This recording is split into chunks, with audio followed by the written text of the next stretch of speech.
Jim. He's dead. This is Improv Autopsy. I'm Stephen Cadwell. Welcome to part 2 of my interview with educator, director, playwright, improviser, and all-around theater artist, Tom Smith.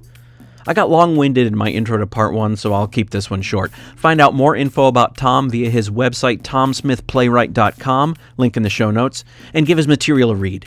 Bring him to you to direct something. Invite him to your improv theater to play. You'll regret none of those things. Do them all. But first, enjoy part 2 of Tom Smith's Improv Autopsy.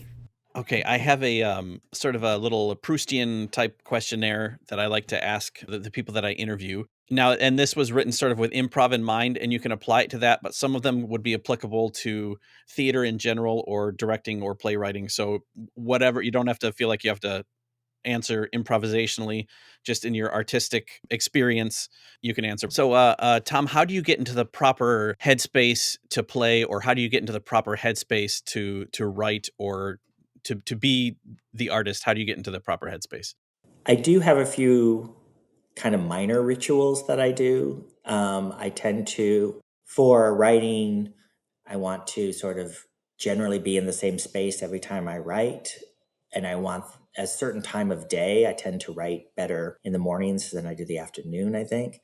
For performing, I usually choose a piece of music that I connect in some way with the style of the piece or something like that, and then just sort of use that as a touchstone. So as I'm getting ready to go into a rehearsal as a director, or definitely, if I'm going to get ready to go perform, in addition to sort of maybe traditional warm-ups or things that I might do, I find it that having just one thing kind of helps ground me into it, and it makes it seem like it's one fabric of things. Like a rehearsal process, like a performance process can feel like, oh, every day's going to be completely different and you don't know how the audience is going to be and something like that. So if there's one thing that I have that feels like helping me get into character or helping me feel brave to go do, some improv that I can do each time, then I feel like that gives me that sort of grounding and helps it feel like one continuous thing that I'm doing over and over again versus every night feeling terrified anew. I can just find that same comfort in the same way each time. When you do improv, do you have a favorite get for or a favorite ask, and or do you have a favorite way to discover a premise to start writing from? Yeah, so with improv, it's funny because when I wrote my book, one of the appendices is just like, here's a list of ask fors. Because at first, an ask for seems like, oh, great, I can do anything. And then you realize, like, why am I asking for the same 4 ask fors? I've got I'm practicing all these games, but I'm certainly not practicing what kind of ask for. So I love a good ask for that is based on somebody's personal experience. So I always like, not like, can I have a room of the house? Can I have a common household object? But I like the ones that are like, can you tell me what you had for lunch today and why you chose that? And like from there, it's great because you get this sort of personal story from somebody in the audience and it becomes much more specific. And there's no way that you can do a scene that you've done before because that circumstance is always going to change. Whereas if you ask for a room of the house, they're going to yell out bathroom or kitchen. So we could have 1,000 scenes. I don't need to do another one. So those types of ask fors, I think, are always sort of exciting. In terms of playwriting, the thing that sort of gets me writing is, again, listening to a personal story. And it doesn't even have to be from a person I know. A lot of times I'm listening to NPR and there's some story or something that comes up and I think, oh, that's really interesting that this person was struggling with this thing or had this thing, or here's a story where I see both sides. I write a lot. My plays, I tend to write when there's an issue that I believe both people are in the right.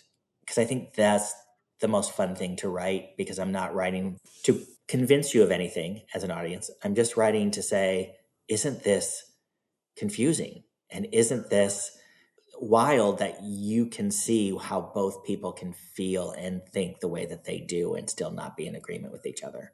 And I sort of like that with improv too. Like I love a scene where without blocking somebody, we have 2 people that are trying to do things in opposition with each other, because then it feels less like this pat story where everything's of course going to come out great because everybody already believes the same thing or everybody already has the same point of view. So I like that sort of conflict of character.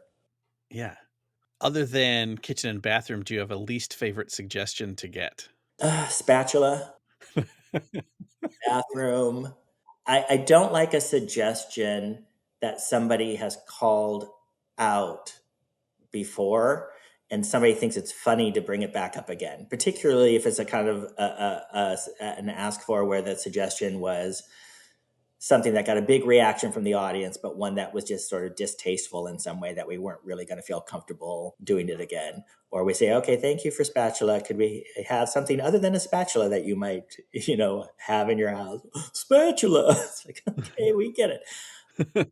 I will say this in the world of my own personal improv world, I love emceeing a lot.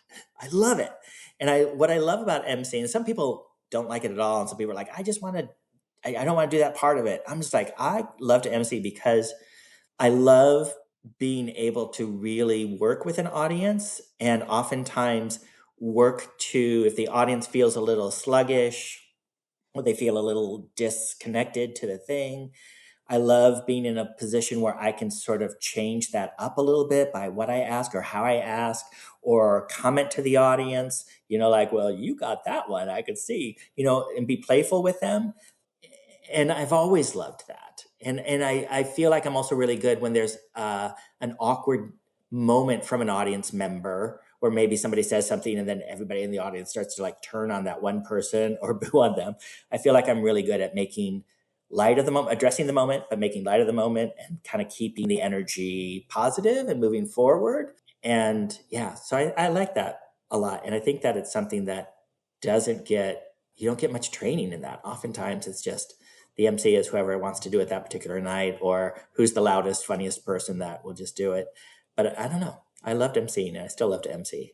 It's something that I did a lot as well at SAC Comedy Lab in Orlando when I was down there, and agree, there was no training for it. It was, luckily I had a lot of really good people model really good emceeing for me, so I drew from that and kind of cobbled together my version. But because from MC to MC, then I guess my question is, how do you view that role in that performance?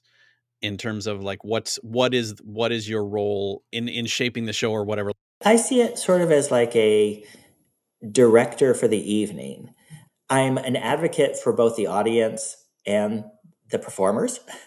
So my job is to acknowledge when something was not great on stage and make light of it so that the audience doesn't think that I think it's hilarious.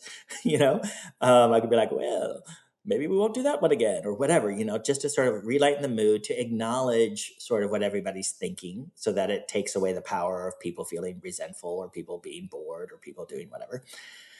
And I think that I represent the team, the improv, the ensemble. So I want to create a vibe that is right for that show, that is right for that team, that is right for that time of day, that is right for that audience. And you have a very different audience at 10 o'clock at night than you do at 6 p.m. at night. So that needs to change a little bit. So I don't know. I feel like if I feel like the improv is dragging, I can say something to the performers like, hey, perhaps we should try that one again with this. Or I could freeze them. I mean, I could stop the action and suddenly change what's going on stage if I needed to. And it would make sense given the position that I have. So yeah, I see myself sort of as a director for the evening, making sure that both groups get out of it what they are there for. Yeah, I love that. And that's very similar to how I would articulate some of that, because I think what I would have told people in the past is, well, you're a member of the cast, but you're also kind of a member of the audience. You're the voice of the audience, but you're there to protect the cast. So it's like this in between kind of position, this line that you're towing, that's exhilarating in a lot of ways. It is fun. Do you have a favorite way to burn a suggestion that doesn't inspire you?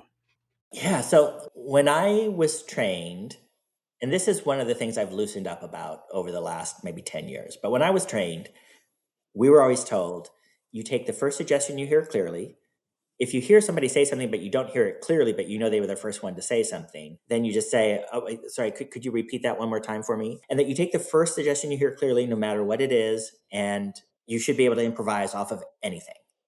And so that was my training. So that's really what I believed. And that's really what I taught for a number of years is don't pick and choose, because then at that point in time, it feels like it's not improv anymore. It feels like two things. Number one, if I gave a suggestion and you're like, who else has a suggestion? Then what I've really told this person is like, that wasn't good. You're not good. Are they going to laugh at this scene? Absolutely not. Are they going to go home and feel a little bit weird, or are they ever going to suggest something again that night? Absolutely not. And so I have learned, however, that there are times where somebody's giving you something that was not asked for at all. And like that's 100% fine, and be like, that's not really something you would find in your school locker. So then I would ask them to I'd give them another chance. So could you give me something that would be found in your locker at school? And if they still weren't playing, right, they'd be like, you went to a different school than I did. Let me grab this person over here, right? So I'm still sort of making light of it. I'm not embarrassing them. I'm not, judging them. But I'm also, if you're not going to give me what I'm asking for, then I'll give you a chance to correct it, but I'm not going to give you endless chances. I've loosened up a little bit because it feels like groups that I've been working with at the college level want everybody to have a voice and not just the first person. So they want the quiet ones who might be embarrassed to say something to still have an opportunity to say something. So it's important to them that they get 5 or 6 different ones so that lesser voices have an opportunity to be heard. And when they explained that to me, I understood that completely. It was not in my DNA initially to understand that. I'm like, no, isn't it fairest that if you want yours out there, you call it out first and loudest? And they're like, that's not how everybody works anymore. Like, okay, I gotcha. I'm willing to loosen up on that. So now I think that getting 4 or 5 is great. However, I don't want the team to pick which of those they like the best, because I still feel like that's picky and choosy on their part. So I encourage them instead to say, so have like through audience applause, the audience applaud for which one they want to take. And that way it goes back to the audience choosing which suggestion is used versus the team saying, oh, we like this suggestion the best, therefore we're going to do the suggestion. I also don't think that you always get the best scenes if you get to pick which one you like, because you fall back on things that have worked in past shows or things that you feel most comfortable with. Yeah.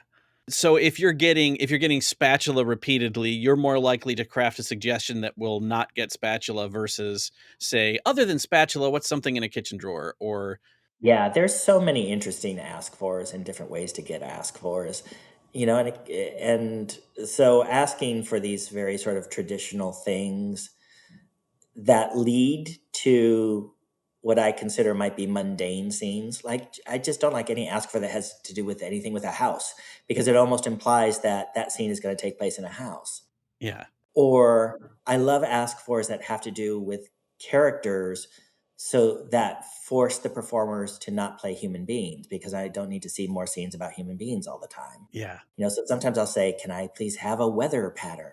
And then, because at that point in time, you're like, okay, so it's, sleet.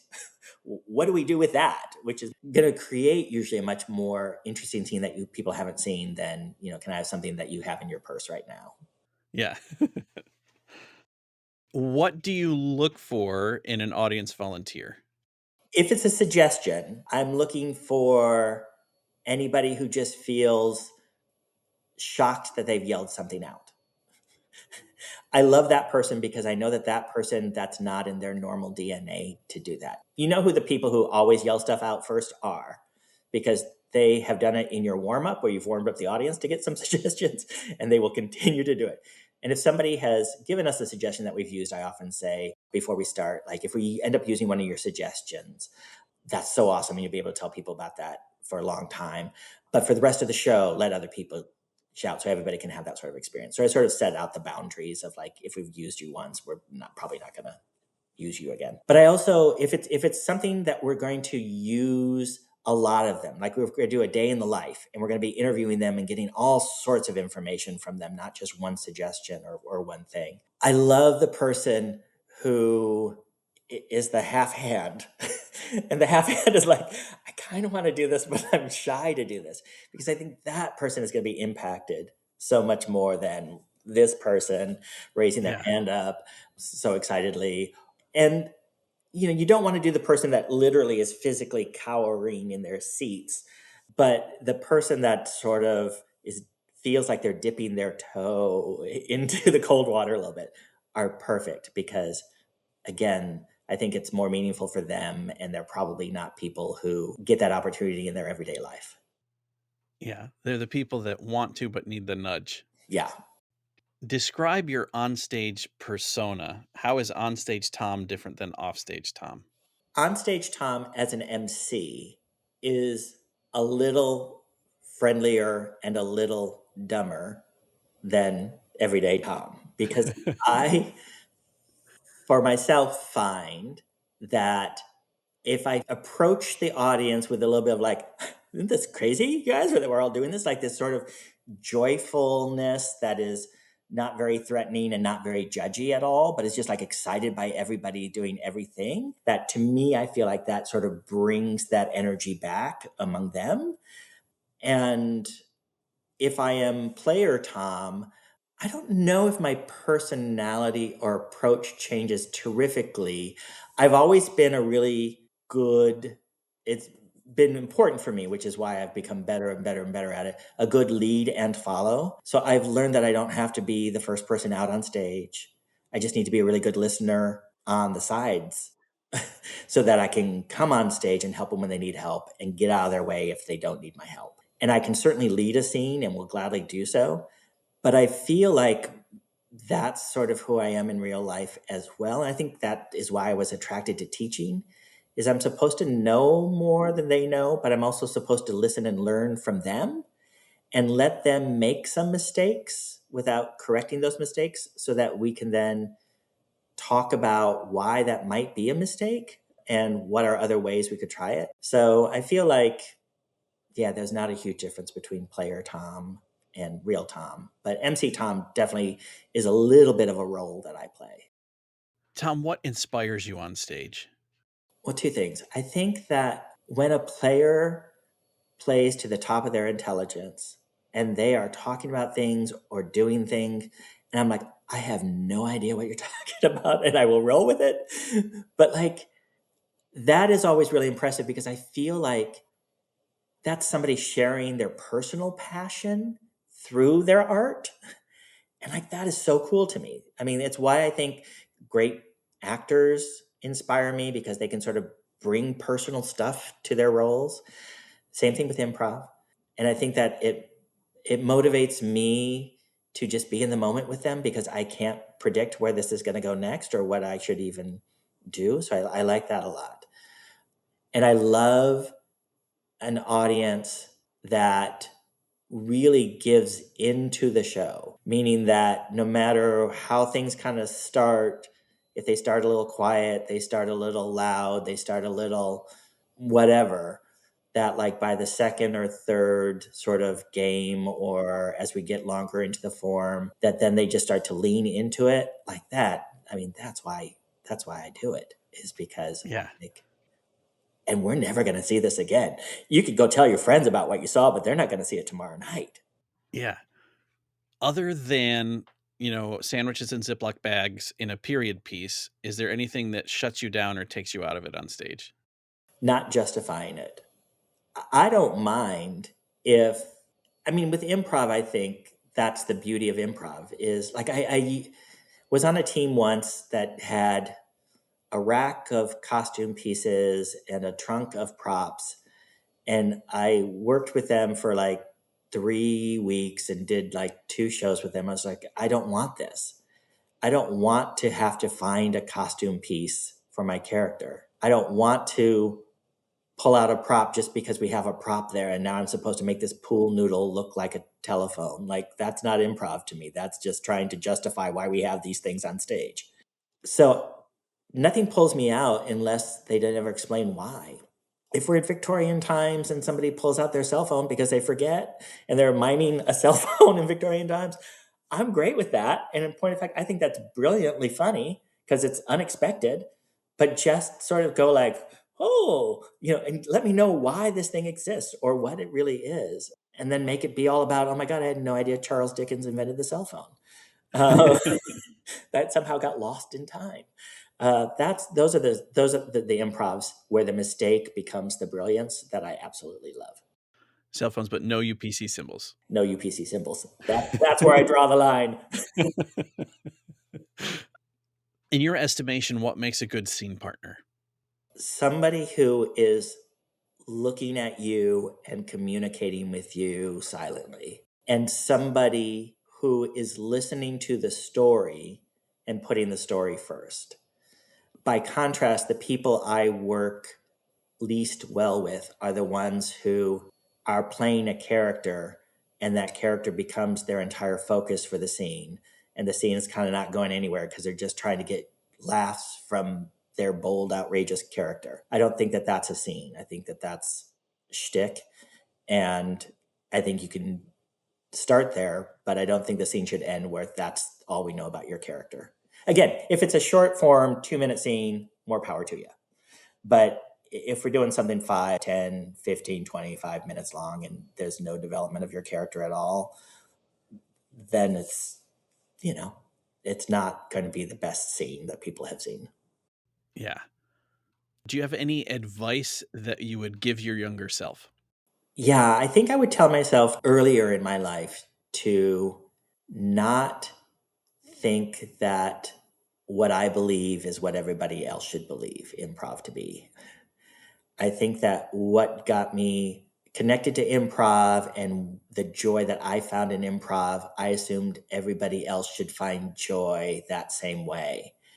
And it wasn't until I worked with more people that realized that people do improv for all sorts of different reasons. We ultimately all want to have fun on stage and we want the audience to have a good time, but that means different things to different people. And that one of the things I loved about being sort of a journeyman improviser is I would work with a group, and if that group and I didn't click, there wasn't this long-term commitment. And that if the group did click, we could try to figure out ways to keep working together if we wanted to. I do think that improv groups, are complicated. Things I loved about you when we worked together 5 years ago may not be the same things I love about you 5 years later, or people change and people want different things out of it. And I was in many groups where we all went into it thinking we all wanted the same thing. And then we quickly realized, oh, this person doesn't take it as seriously as I do. Or this person thinks that this is what it should be, but that's not really what I think it should be. Or, oh, I don't want to work with that person in a scene because outside of the show, we don't get along. Those are the things that younger me, I wish I would have just said, you just need to mellow out a little bit and put yourself in circumstances where you feel like you can still have fun and get out of it what you want to get out of it, but don't feel like you have to think that it's bad if other people don't agree with you. Do you have a favorite type of character to play? I love the silent character who's listening to everything, because I used to forever think good improv was how much could I talk? And I still overtalk. As people will hear in this podcast with my answers, there's never a one sentence answer. But I love on stage being the character that's in the background of scenes, that's sort of there, but not, people don't necessarily think much of them, who then later come back. And because they had overheard these conversations or seen these things, suddenly help shift the scene in some significant way. And it also helps me remember that good improv does not mean that I'm talking a lot. It just means I'm listening a lot. Yeah. Tom, if you could do a scene with anyone alive, who would it be? I feel like for me, and this goes, I think, to the core of why I went into education and not into improv professionally. Rather than being sort of a famous person or somebody who's really smart and really shrewd, I think I would still want to work with somebody who just had a passion for it, but was really early in their career. Because I think that seeing their passion reignites my passion for it, and seeing them discover these things reignites my joy of discovering these things, and my ability to learn from them things that they may be doing that I hadn't given much thought to or didn't think to do. I think that's sort of, for me, the best person to improvise with. That'd be the person I'd want to do it with. Nice. If you could do a scene partner with anyone in the pantheon of people who have gone before and are no longer with us throughout history, who would you like to do a scene with? There was a woman from Seattle Theater Sports who then went, I think, to Bay Area Theater Sports, named Rebecca Stockley. And she was so influential to me early on. When I would go into driving to Seattle, she was sort of a resident company member of Seattle Theater Sports. And I just really remember that she was so smart and so, like, she used her energy well. She was on stage with a bunch of loud people, very energetic, and she would kind of just come in with this sort of awesome energy that would sort of be much more mellow, but still would be as sharp. And I just found myself constantly watching her. So I would love to do a scene with her someday. As an improviser, I think that as an epitaph, used his energy well would be amazing. I think that's a great testament to what the type of performer she was. I think that says volumes. I love that turn of phrase. If you could do a scene with anyone fictional, who would it be? I'm going to just be a little crass and say maybe one of the characters in Drinking Habits. That's maybe Mother fine. I was going to say, yeah, you have permission to choose one of your own characters. Yeah, that's great.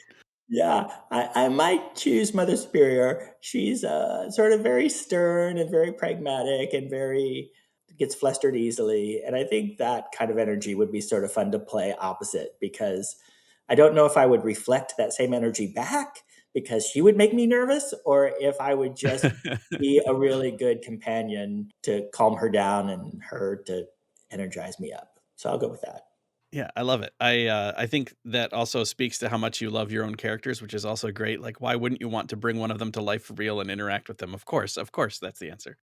I don't know, in your experience, I was spoiled at SAC in Florida in a lot of ways, so I don't know, interpret this question however you will, but what do you find most helpful from the booth, either the musician or the tech in a show?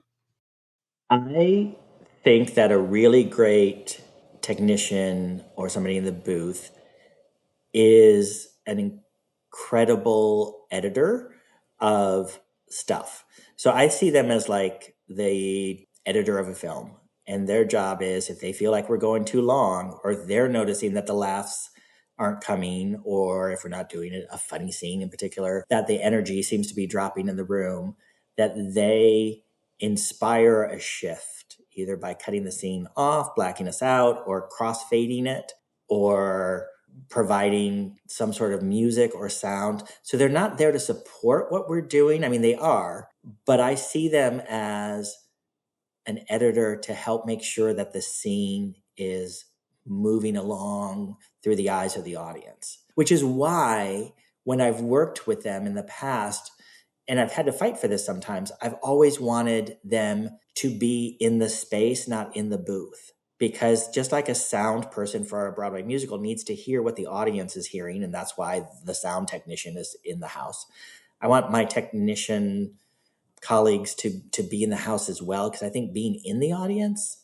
you get a sense of the energy that you don't necessarily always get if you're behind glass one floor up.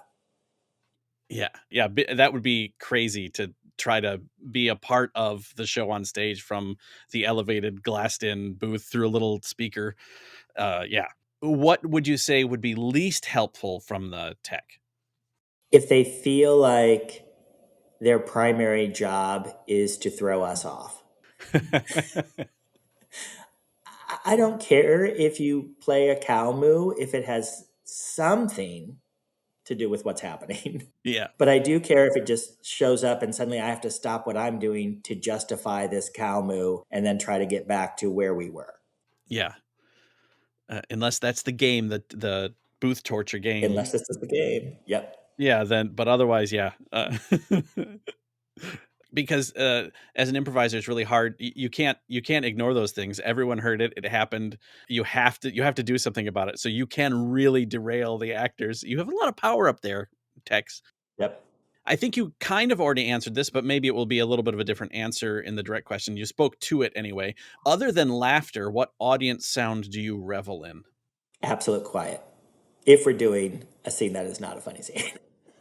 um, yeah, I think that and I love when the very best moment is where we do something funny and then we do something poignant and the audience gives a big laugh and then stops as they realize, oh, and there's this moment where they're trying to process, like, did we just get serious for a moment? Was something real just happen? And I love that because in real life, I think those moments are the ones that I remember the most, is thinking something is one way and then having this realization moment of like, oh no.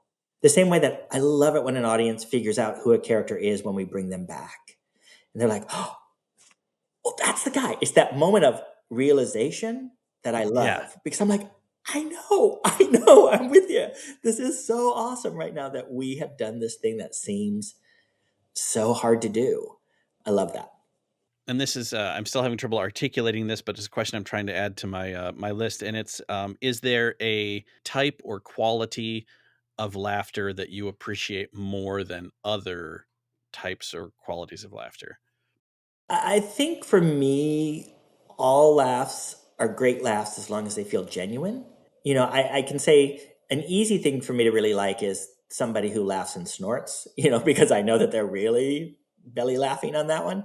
So that's always great. And I think that somebody laughing after everybody else has stopped laughing and then everybody laughs because that person is still laughing is also a really, really great laugh that I love. Is there a sound the audience could make that would make you uncomfortable? Yeah, I think. And it's happened, right? Like, I mean, these are not just me guessing. These are things that have made me uncomfortable on stage. I think anytime you hear oh, is not good. I think anytime you hear someone go, that's not a good sign.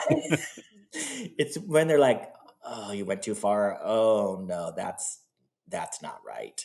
And that's when you suddenly are in that moment with them and then you go into panic mode of trying to justify or trying to rephrase or trying to, drive the car in a different direction. All of a sudden, that's what makes it so terrifying, is when you realize you've pushed them. You've said something that have pushed a majority of people in a way that makes them feel uncomfortable and not cared for. Do you feel that as an MC, you're more in tune with some of those things than the actors or than you are as an actor in the show? Yeah. When you're an actor, you're in it, and maybe it's 100% right for your character for you to do or say that thing. And so for you as an actor, you're just like, this is what they would do or say. And so you can't always reverse that direction so quickly or honestly. I think that's why the MC is there. The Yeah. MC can really quickly shift that tone. They can also comment on it. They can stop the action if need be. They can be like, let's rewind that 10 seconds and then give that actor another shot at changing that, right? And then the audience feels the respect of somebody looking out for them and their well being. Yeah, I agree. What is the worst venue you've played? So I played at this, I want to try to remember the hotel chain. I won't remember the hotel chain, but it was something that wasn't Holiday Inn level. It was like a big step below, kind of not quite a motel, but it was like a motel that had something motel-ish, that had a giant space, which they would use for, like, people could get it for weddings or whatever. And they said, "Oh, we're trying to do entertainment now. We don't have very many weddings coming through here, so we want you and some stand-up comedians to come in and do shows for us, and you guys could be our resident improv group. And we've got a bar."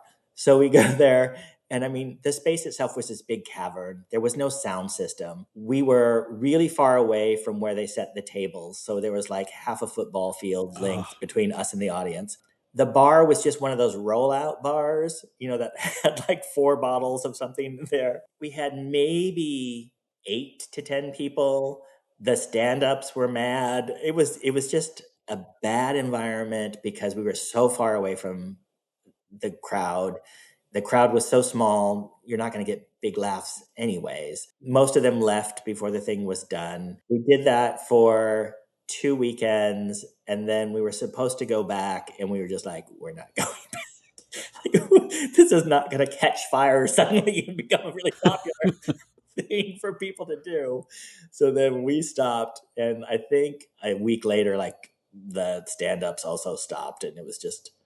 And I think a stand-up maybe is a little different because, I mean, maybe it's not. I feel like the stand-ups didn't think it was quite as bad as we did, but I think that we came in with different expectations of what the setup might be. And we asked them, like, can we set this up differently? Can we be closer? They're like, no, that's where all the lights are pointed. That's so I was like, well, then if that's where all the lights are pointed, that's where we have to be. Really, it would be better in the dark at this point. It's better in the fine. dark. We should just have blackout scenes the whole time. Should have done a bat. What's the best note or the best words of wisdom you've received? Quit being funny and just tell the story. I mean, I got that early on in my career, and I was offended at the time. I'm like, but are we supposed to be funny? But then realized shortly thereafter that the funny would come out of the story. The funny shouldn't supersede the story. What is the least helpful note you've received? Or if you haven't really received a terrible note, what's the least helpful note you can conceive of? I think, and I haven't received this note necessarily, but I think telling a performer, like, questioning why they're doing it. Like, are you even having fun up there? Like, I mean, I think challenging somebody's ability by challenging their motivation, I think is dehumanizing in a way that would be really hard to come back for, because then I think you'd just be in your head the entire time of like, maybe I shouldn't be up here. Maybe I shouldn't be doing this. Like, I never want to crush somebody's dream. And I grew up in a generation of actor training where dreams were crushed all the time. They would say things like, you're never going to make it, and nobody makes it in New York. And if you could do anything else, you should do it because, you're never going to find a career doing this. And we believed that at the time because we were just being told that. But then the world changed, and social media made it possible for us to hear different perspectives and see that other people are making it. And yeah, I just think anything that sort of makes somebody question why they're doing something is never a good note. Yeah. Are you even having fun up there? I was. I will say this. I just want to go off tangent for half a second. One of the worst things I did as a performer was in college, we would do these shows, the improv shows during lunchtime. And then my senior year, a lot of people would then wanted to do shows at lunchtime. So we created this lunchbox series. And so many people wanted to do them that we said to them, hey, if you want to secure one of these slots to do your show, whether it was a scripted show or whatever you wanted to do, you needed to give us a $25 check that we won't cash, just to make sure that you're actually doing something, because we don't want to tell no to people and you take a slot and then you don't actually end up doing your show. So I made a big deal about this at the time. So we did that. And then I was supposed to do this improv show with my friend Erica. We had done another improv show together, and she ended up not being able to do the improv show like 3 days beforehand. She's like, I'm so sorry. I can't do this thing anymore. I don't know what to do. So I didn't want to lose my $25 check, especially because I was the one that sort of instituted the rule on behalf of the people that were in charge of this thing. So I said, oh, no worries. I will go improvise a one-man show. I will do this show called My Life Till Age 21, where it was me telling amusing stories of my childhood to this audience. It was the worst thing ever. I didn't even really practice it. It was, the most embarrassing thing I've ever done on stage, anytime, anywhere. And I just remember my best friend Becky came to see the show, and she said, well, I'm glad you got that out of your system, which I think maybe the worst note, but also a really genuine note to give somebody that just did a one-man show about their incredibly boring life till age 21. Hey, $25 to a college student is a lot of money. I was not going to let that money go. That was food for 3 weeks. I love that. There's a play there somewhere. If there were an Academy Awards for everything improv, what would you be nominated for? I think I'd be nominated for best person to make everybody feel good about what we've just done. And I think I might tie that with best person to laugh off the bad parts. I love it. I think it's expected it's not all going to be gold. Sometimes people forget that and they just live in that sort of Yeah. awkward feeling that they've had. And it's just like, that's hilarious though. I mean, that's, if we give them 10 good minutes, that's a lot of good minutes of their life. The rest, Yeah. sure, maybe the other 40 minutes was crap. But if there were 10 good minutes in there, let's just focus on those 10 really good minutes. Well, it's part of the appeal of improv, right? It's not 100% hit rate, and that's part of the danger of it. That's part of the reason why you want to go and see it, because hey, this thing could crash and burn, and we can laugh at them for years in our minds, or it could be the most amazing thing we've ever seen, and we can remember that for the rest of our lives. But either way, it's like, who knows? You don't know what's going to happen, and it's part of the draw. Yeah. Yeah, exactly. If you're remembered 100 years from now for something improv related, what would you want it to be? I think that it's that I worked hard to make college professors understand that improv is not just a boutique skill, but is a vital skill when it comes to acting. I love it. I do notice you didn't say your one person show. I'll gladly take that one to the grave with me.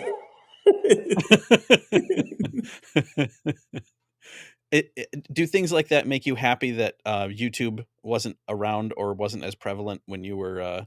Oh, let me tell Would you you. have put that on YouTube if you'd be doing that today? Would be like, oh, Well, I'm sure I'm my gonna film this. hubris at age 21 that made me believe I should do a one-man show about myself probably would have not only put it on YouTube, but probably also email blasted everybody that I knew from across the country to come watch it.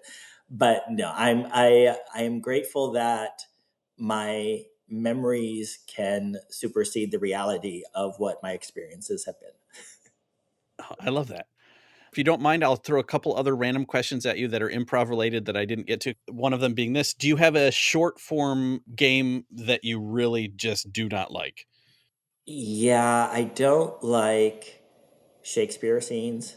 I feel like to do a really great one is difficult, and to do a really mediocre one is too easy. And you just can't add an ST at the end of each word and expect that you've succeeded in that game. So, not my favorite game.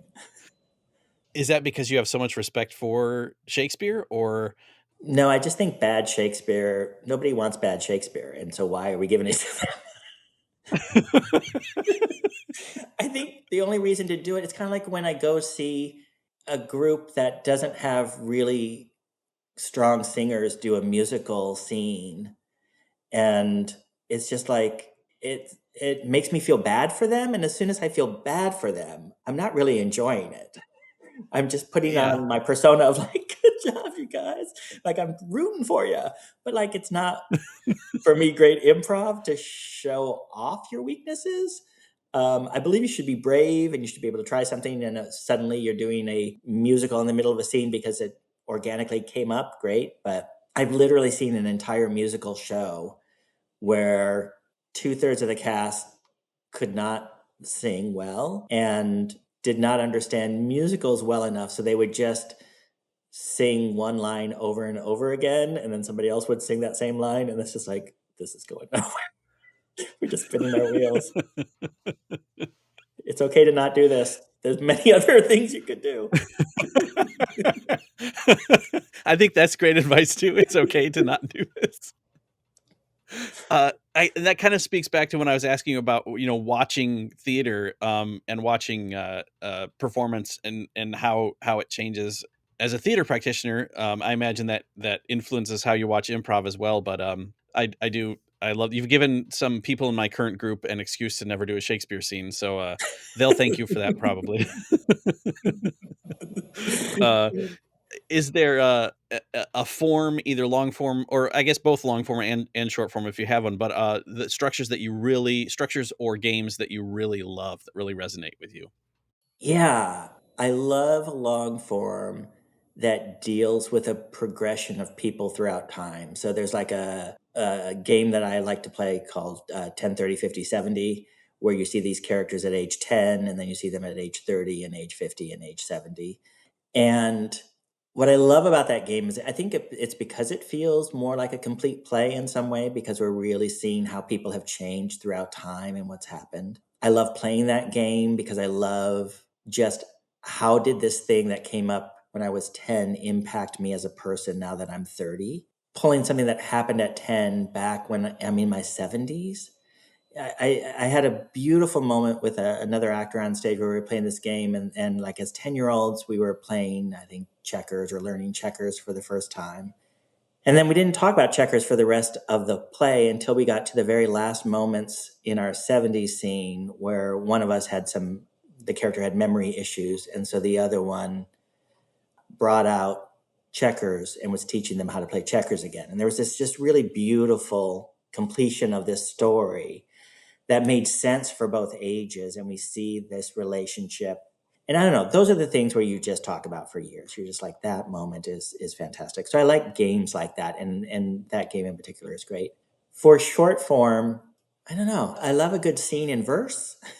I love these rhyming couplet situations. I love games where they seem really basic on some level. Like there's a really old game, it's not really old, but it's old, called In a With a Wila. So you just get like in a blank, with a blank, while blank. So you get these 3 suggestions from the audience. Oh, actually, I'm going to take that back. My very, very favorite short form game is something like Expert Endowment, where somebody has to leave the room and the audience gets involved asking questions of this person who's supposedly an expert on something, and they sort of have to figure out what they're an expert on. Like, those are fun.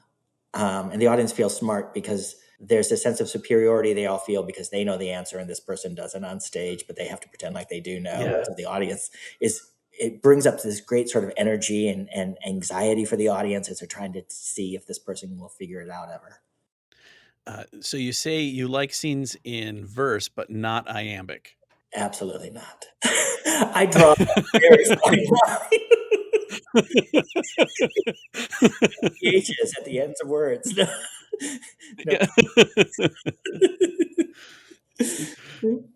When you're in a scene, what's the first indication that the scene's in trouble? More often than not, it's somebody else on stage looking at you and kind of doing one of these looks where they sort of bulge their eyes out a little bit. They're sort of like this help look. That's a good one. I think you can often feel it from the crowd when the laughs become sort of perfunctory laughs or no laughs at all. But I think that you can sense it with your scene partners moments before the audience gives their point of view on it. And so I think that, yeah, that's usually it. My very favorite, though, is I worked with an actor who, and even though he knew he wasn't supposed to do this, anytime he felt like a scene was going bad, he would either just walk out of the scene without any explanation and just like sort of leave the scene. So it's like, he just gave up. Or towards the end, where we're like, you can't keep leaving scenes. At least justify why you're leaving the scene. Like, you can't just leave us hanging out there. He would just die. He would find some reason why his character would die.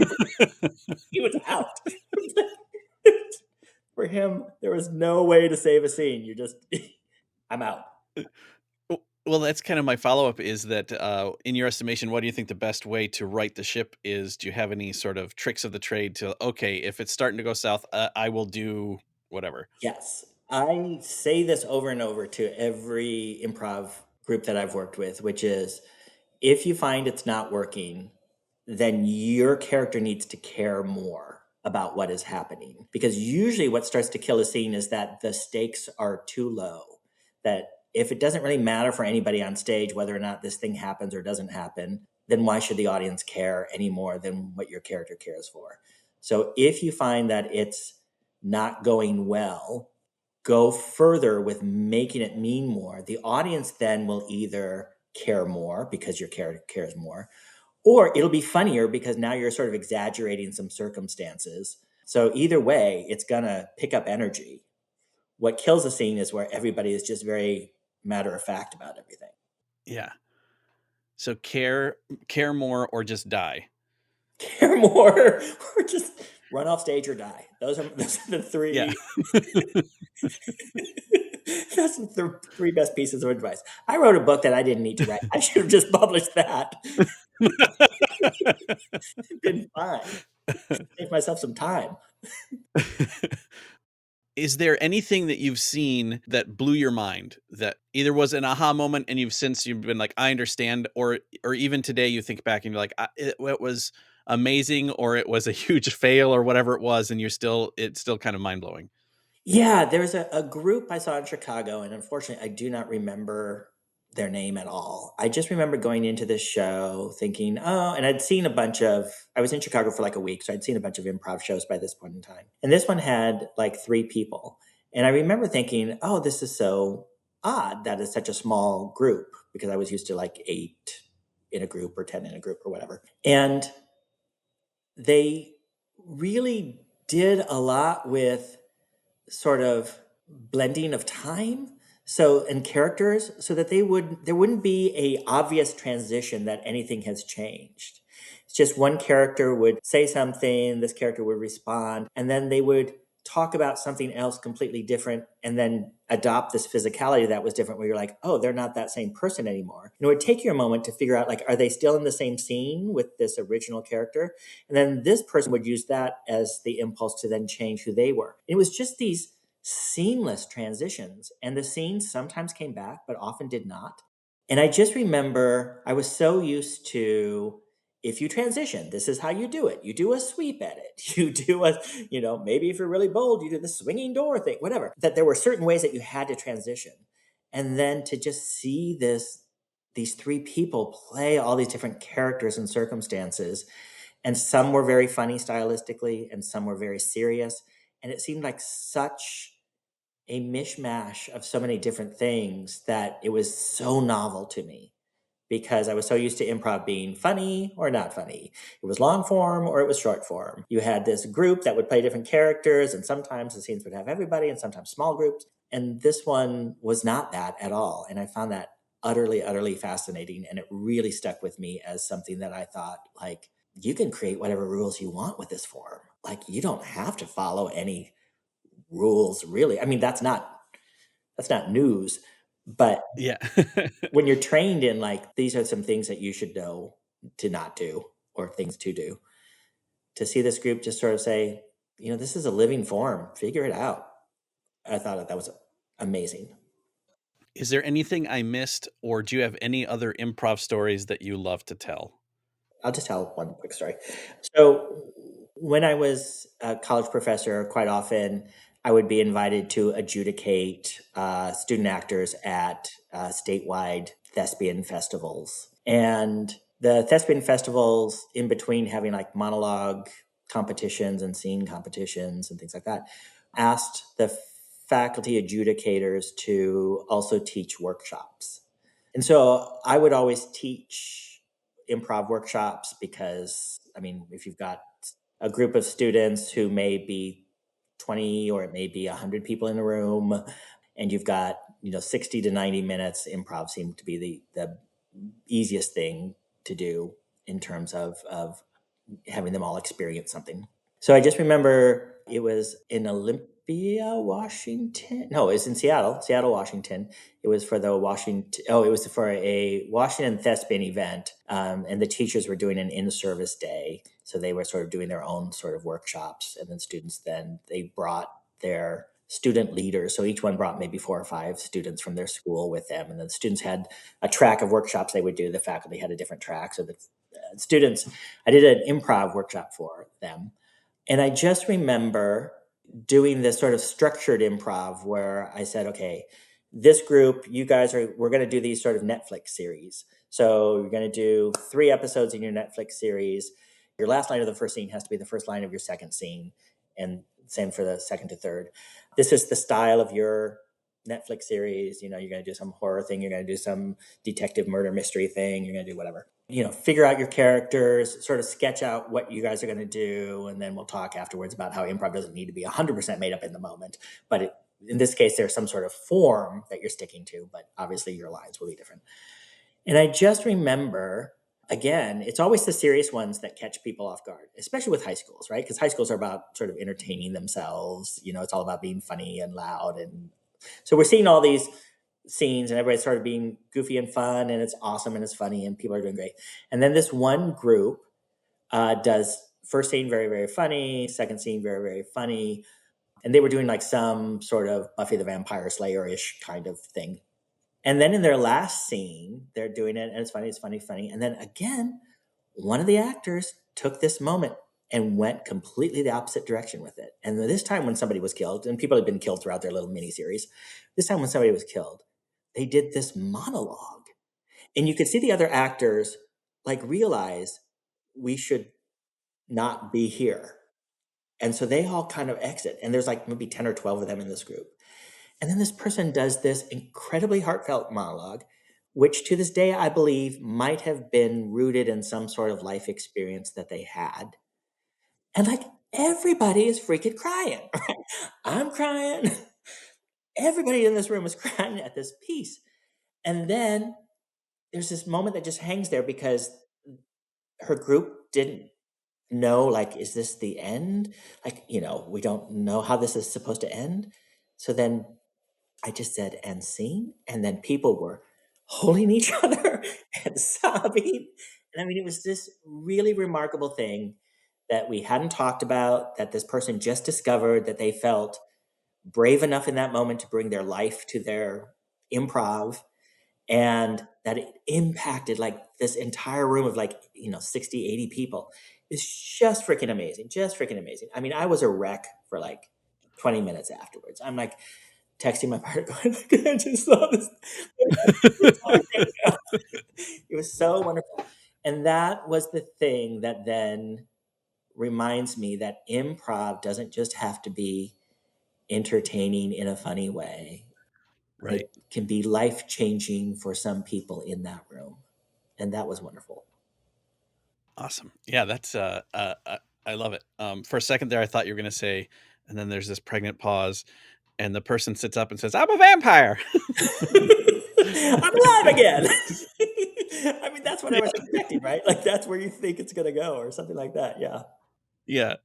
That's it for this interview with Tom Smith. Find him online at tomsmithplaywright.com and find me on Patreon or at improvbrain.com. Go out and make some theater, improv or otherwise, or find some to watch. Maybe even Drinking Habits. Someone close to you may be producing it. Thanks for listening to Improv Autopsy.